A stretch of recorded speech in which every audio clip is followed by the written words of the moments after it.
चलिए इसमें अपन लोग जानते हैं कुछ राशियां, यानी कि एनटीपीसी के लिए एक महत्वपूर्ण चैप्टर है, उसके बारे में आपको हम बता देते हैं। ठीक है। सबसे पहले आपको जैसे कि मूल राशियां, व्युत्पन्न, आदर्श सदस्य, इनका ज्ञान होना बहुत आवश्यक है ना। तो हम सबसे पहले मूल राशियों की चर्चा कर लेते हैं। मूल राशियां किन्हें कहते हैं? मूल राशियां, अगर आपको सीखना है ना मूल राशियां, तो एकदम दिमाग में बैठा लो, एक बार में आ जाएंगे। ये कोई ऐसी चीज नहीं कि हमें बार बार पढ़ना पड़े।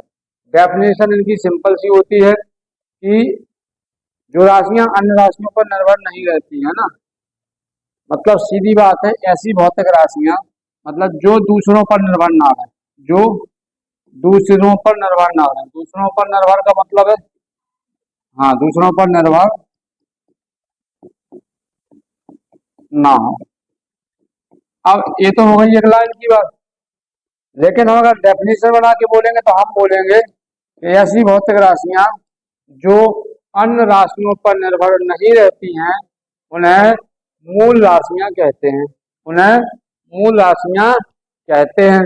अब कहते तो हैं, लेकिन क्या है, द्रव्यमान है, द्रव्यमान क्या किसी पर निर्भर है? नहीं है ना। उदाहरण, द्रव्यमान, लंबाई। अब लंबाई क्या किसी पर निर्भर है? नहीं है ना। तो ये क्या है, ये सब मूल राशियां आ रही है कि नहीं आ रही? और भी अगर आपको लिखना है, ताप है, धारा है, ज्योति तीव्रता है, ताप, धारा,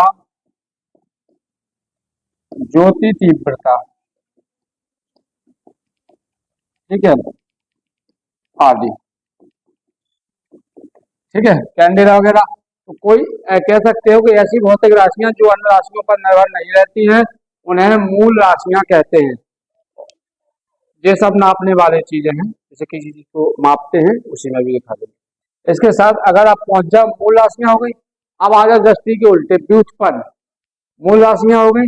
अब व्युत्पन्न राशियों में क्या है, जो दूसरे राशियों के मिलने से बनती है। दूसरा ही हेडिंग आप डाल लो,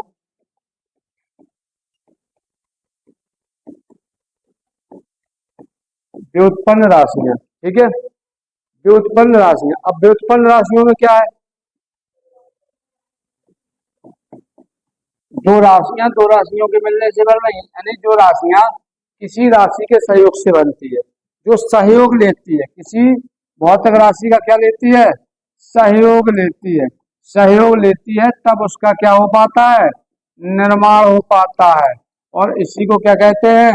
व्युत्पन्न राशियां कहते हैं। मतलब अकेले नहीं बन सकती है। अब ऑफिशियल डेफिनेशन हो जाएगी, जो राशि मूल राशियों के संयोग से बनती है उसे व्युत्पन्न राशि कहते हैं। जैसे आयतन है, क्षेत्रफल है, घनत्व है। अब भाई आयतन है, जैसे आयतन की बात कर रही है। अब आयतन है तो ये आयतन बना रहे, तो यह क्या अकेले थोड़ी बन गया? इसमें दो राशियां है ना, लंबाई चौड़ाई। क्षेत्रफल है आपका, तो क्षेत्रफल क्या अकेले बन जाएगा? इसके में दो राशियां हैं, घनत्व है, कार है, बल है। क्या क्या है? घनत्व है, कार है, बल है, आदि। ये सब क्या हो गई? व्युत्पन्न राशियां। यानी कि आपको मूल राशियां जो सहयोग लेती हैं, नहीं, मूल राशियां सहयोग नहीं लेती हैं, और व्युत्पन्न राशियां सहयोग लेती हैं। इतना समझ में आ गया? अब आगे बढ़ते हैं, आदर्श पे आ जाओ। आदर्श राशियां किन्हें कहते हैं? देखो भाई, आदर्श, अब ऑफिशियल डेफिनेशन तो सब पढ़ रहे हैं, लेकिन अपन शॉर्ट शॉर्ट में देखते चलेंगे। आदर्श, ईगो मापे के लाने केवल परिमाण की आवश्यकता होती है। ठीक है, काय की हो? परिमाण की। इसमें केवल और केवल क्या चाहिए? परिमाण। इसमें दिशा नहीं चाहिए, इसमें दिशा का कोई रोल नहीं होता है, परिमाण चाहिए होता है। तो ऐसी भौतिक राशियां जिनको मापने के लिए परिमाण की आवश्यकता होती है, आदर्श राशियां कहलाती हैं। जैसे द्रव्यमान, लंबाई, समय। अब एग्जाम्पल आ जाओ, द्रव्यमान, लंबाई, समय। ये ऑप्शन एग्जाम्पल जरूर पढ़ लेना, क्योंकि एग्जाम्पल से ही क्वेश्चन बनता है आपका। ठीक है, कार है, ऊर्जा है, विद्युत आवेश है, कार, ऊर्जा, विद्युत आवेश, ठीक है। विद्युत आवेश के साथ और बढ़ाना है तो लिख दो घनत्व, आवृत्ति, विभव आदि, ठीक है। घनत्व, आवृत्ति,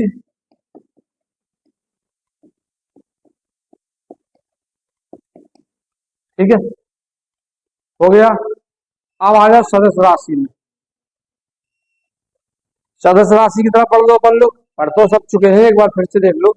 सदस्य राशि, अब देखो भैया, सदस्य, अभी आपने देखा अदिश राशि, इसमें परिमाण तो चाहिए ही चाहिए, इसमें परिमाण भी चाहिए और क्या चाहिए, प्लस में दिशा भी चाहिए। यानी ऐसी भौतिक राशियां जिनको मापने के लिए परिमाण के साथ साथ दिशा की आवश्यकता होती है, उन्हें सदिश राशियां कहते हैं। क्या कहते हैं? सदिश। वेग है, त्वरण है, बल है, अब आ जाओ, वेग, हवा की बात नहीं, वेग है, त्वरण है, बल है, आवेग है, ठीक है, तो इसी के अंतर्गत आ जाएगा। अब जितने भी वेग है, बल है, ठीक है, आघूर्ण है, कुल मिला के अधिकतर अगर आपको इसको देखोगे तो आपको इसमें हवा में होने वाली चीज बात कर रहे हैं ना। जैसे आपका वेग है तो वेग होना, वेग, त्वरण है, बल है, आवेग है, आघूर्ण है ना, संवेग भी आ जाएगा इसी में। तो ये क्या हो जाएंगी? सदिश राशियां हो जाएंगी। इसके साथ साथ मूल राशियों की संख्या कितनी होती है? 7 है। कौन कौन सी है? मूल राशियां। अब हम आ जाएंगे मूल राशियां। अभी आप पीछे पढ़ भी रहे थे मूल राशियां, और हमने आपको अभी उदाहरण में समझाया भी, जस्ट इसके पहले बात करें। अब हम बात कर रहे हैं मूल राशियों के मात्रक। काय के? मूल राशियां, डेफिनेशन क्या है यार बताइए हमने, क्या होती है मूल राशियां? किसी पर निर्भर ना रहे, बोलेंगे तो अपने आप में भी सक्षम है, कोई आवश्यकता दो मूल में है ना, दूसरों का सहारा नहीं ले रहा, वही तो मूल है। तो इसमें मूल राशियों के आपको मात्रक, जैसे हमने कहा लंबाई का मात्रक क्या होता है, पहला ऑप्शन है लंबाई का मात्रक, ऑप्शन में, हाँ सीधा सीधा अगर आपको आ रहा है तो आप लिख सकते हो मीटर, ठीक है।